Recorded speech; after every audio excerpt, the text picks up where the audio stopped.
DJ rock orchestra के माल चाहिए। रिकॉर्डिंग बाय अपन मिथिला रिकॉर्डिंग स्टूडियो।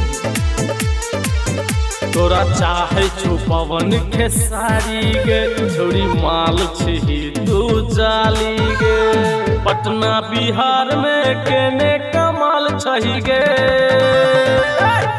ऑर्केस्ट्रा के माल छही गे, ऑर्केस्ट्रा के माल छही गे। सबके दिमाग में तोरे ख्याल छियोगे, ऑर्केस्ट्रा के माल छही गे, ऑर्केस्ट्रा के माल छही गे, ऑर्केस्ट्रा के माल छही गे,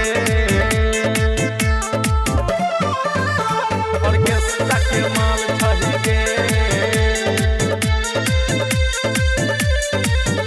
एखन चलै छो सगरो चलती गे, तू जवानी में करै छै गलती गे, जवानी में करै छै गलती गे।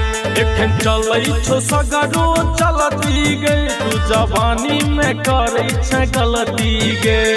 सब हक रुपैया लुट कऽ निहल छही गे, ऑर्केस्ट्रा के माल छही गे, ऑर्केस्ट्रा के माल छही गे, ऑर्केस्ट्रा के माल छही गे,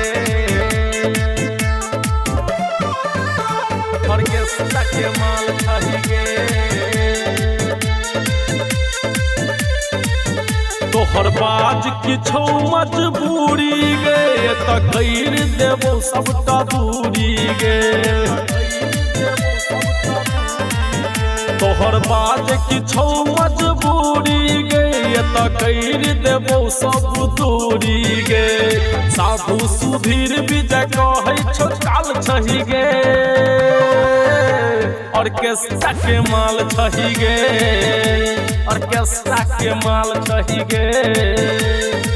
रिकॉर्डिंग बाय अपन मिथिला रिकॉर्डिंग स्टूडियो।